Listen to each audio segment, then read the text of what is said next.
देख राव नरेंद्र जी मौजूद है। राव साहब क्या कहेंगे आज जिस तरह से पहले कैंडल मार्च की बात कही गई थी, अब विक्ट्री मार्च की बात देखिए, छात्रों का, युवाओं का, राहुल जी का संघर्ष रंग लाया और कांग्रेस पार्टी ने जो कैंडल मार्च करना था उसको आज विक्ट्री मार्च के रूप में तब्दील कर दिया गया है। ये हमारी यात्रा उन छात्रों को समर्पित है। 21 छात्रों ने जो आत्महत्या की, जो भगवान के प्यारों को, उन परिवारों के प्रति संवेदना हमारी, और उनके ही इसको जीत मिली है कि अहंकारी तानाशाही सरकार ने अपने मंत्री को इस्तीफा दिया और इसलिए आगे से जो है पूरी तरह संघर्ष सड़क से लेकर संसद तक जारी रहेगा। हमारी और भी मांगे हैं कांग्रेस की, वो मांगे भी है, केस वापिस होने चाहिए और प्रधानमंत्री जी और माफी मांगे आहिस्ता आहिस्ता, ठीक है, इसलिए जरूरी है और पार्लियामेंट में खुली बहस होनी चाहिए। आपने जिस तरह से सीजेपी ने संघर्ष की शुरुआत की थी, कांग्रेस जो है उसके बाद आई है। हालांकि राहुल गांधी ने साथ साथ कार्यक्रम शुरू किया था, तो श्रेय किसको? सीजेपी ये कहती है कि हमने आंदोलन की शुरुआत की थी। देखिए, हम कांग्रेस पार्टी और हमारे नेता राहुल जी ने कभी राजनीतिक बात नहीं की। आपको याद होगा छात्रों के जब मामला आया तो उस मामले के अंदर उन्होंने कहा मैं कोई राजनीतिक पार्टी की बात नहीं करूंगा, मैं केवल और छात्रों के भविष्य की बात करूंगा। इसलिए ये राहुल जी को सलाम है, उन छात्रों को, युवाओं को सलाम है जिनकी वजह से ये संघर्ष रंग लाया है, और सभी साथियों का राजनीति से ऊपर उठ करके जिन्होंने लड़ाई लड़ी उन सबको धन्यवाद करते हैं, उनका आभार करते हैं। सरकार ने यह भी कहा है कि कुछ ऐसे लोग थे आंदोलन में 200 के करीब जिनके खिलाफ आपराधिक मुकदमे थे, उनके भी फेस चिन्हित किए गए। देखिए, किए होंगे, हम तो एक बात कह रहे हैं, जो निर्दोष छात्र और हमारी बहनों के साथ दुर्व्यवहार जो किया गया तो वो जो है गलत है और उसकी जांच होनी चाहिए और उनके जो गलती करने वालों को माफी मांगनी चाहिए और केस वापिस हो। पुलिस के खिलाफ जो कार्रवाई की गई थी, जो पुलिस के मारपिटाई हुई थी, डेथ हुई, क्या उनके खिलाफ भी कोई मांग करेंगे आप?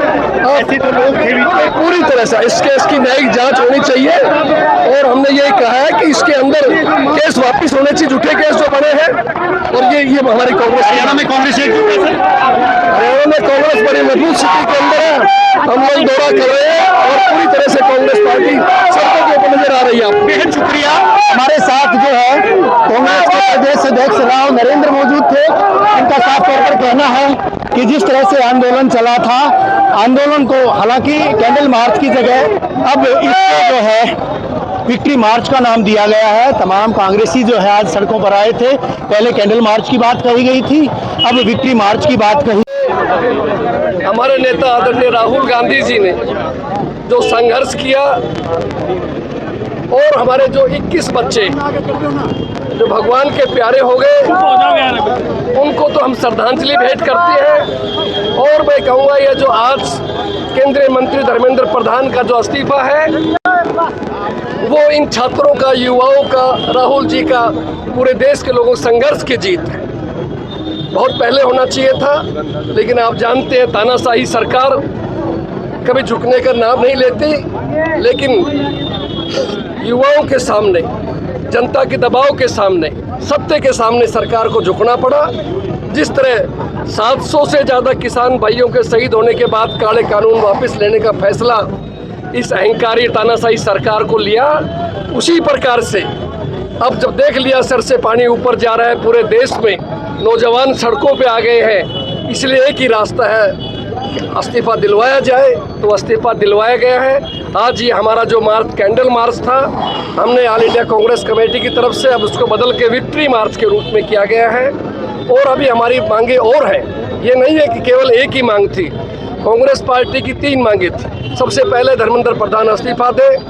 दूसरी मांग थी, पार्लियामेंट चल रही है, खुली बहस होनी चाहिए शिक्षा के ऊपर, कि शिक्षा और परीक्षा के ऊपर जो 12 सालों में माफिया हावी हो गए हैं, 152 बार पेपर लीक हो गए, आज तक एक व्यक्ति को भी सजा नहीं मिल पाई है। सरकार पूर्णतः फेल थी, इसलिए अब नए सिरे से शुरुआत होगी। और तीसरी मांग थी हमारी, जो नियत थे, हमारी बहन बेटियों के साथ जो दुर्व्यवहार किया गया दिल्ली के अंदर जंतर मंतर पर, उसके विरोध में जहाँ हमारे नेता राहुल जी खुद बैठे, उनके साथ दुर्व्यवहार हो, आपने देखा नाक से खून बह रहा था। इन सब बातों के मद्देनजर हमारा था कि जिनने गलती की वो माफ़ी मांगे और झूठे केस जो बनाए गए हैं वो केस को वापस ले, ये हमारी कांग्रेस की मांग है। इसलिए संघर्ष जारी रहेगा, सड़क से संसद तक रहेगा। आज जिला भिवानी के हमारे सम्मानित दोनों जिला अध्यक्ष साहिबान अनिरुद्ध जी, प्रदीप गुलिया जी, हमारे पूर्व विधायक साहिबान, भाई फौजी साहब तो नज़र मुझे आए हैं, अभी और साथी नहीं आए अभी, और भरद्वाज जी भी पहुंच रहे हैं, और सभी सम्मानित साथीगण, नेतागण, पार्टी के पदाधिकारीगण दूर दूर से आए हैं, पूरे जिला भिवानी से।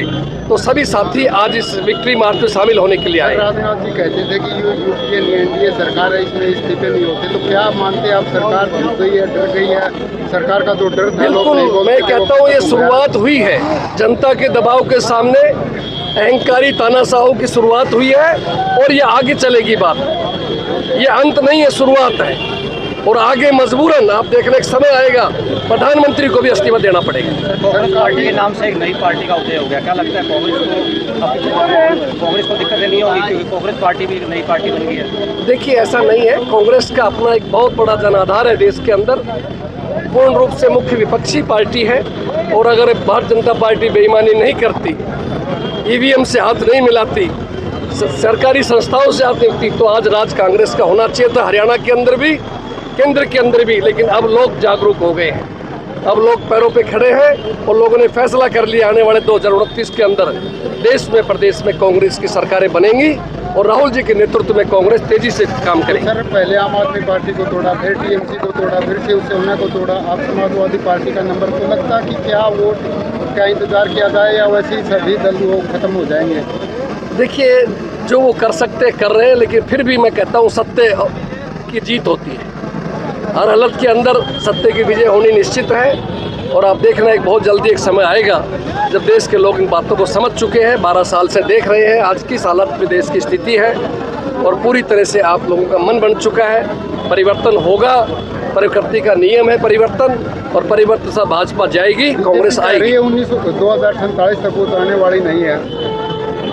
चलो, बीजेपी तो क्या कह रही, तो लोग बताइए। बीजेपी तो ये भी कहती थी इस्तीफा नहीं कराएंगे, पर क्यों किया?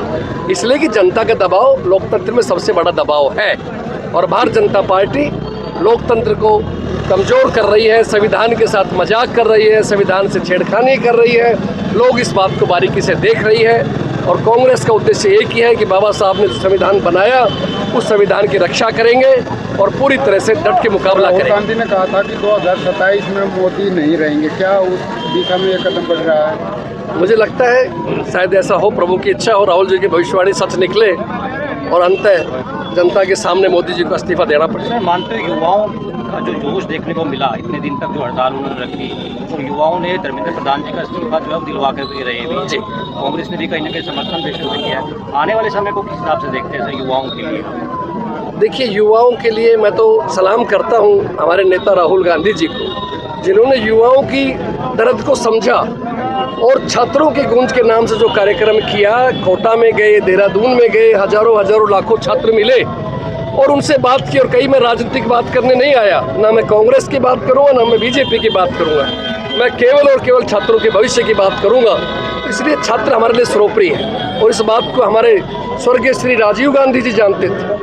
उन्होंने जो उम्र घटाई थी 21 से 18 साल का जो वोटर की थी, इसीलिए किया था कि नौजवान को मौका मिलना चाहिए देश निर्माण करने में, और अब नौजवान देश का निर्माण करेगा, और कांग्रेस के साथ खुल के आगे आएगा।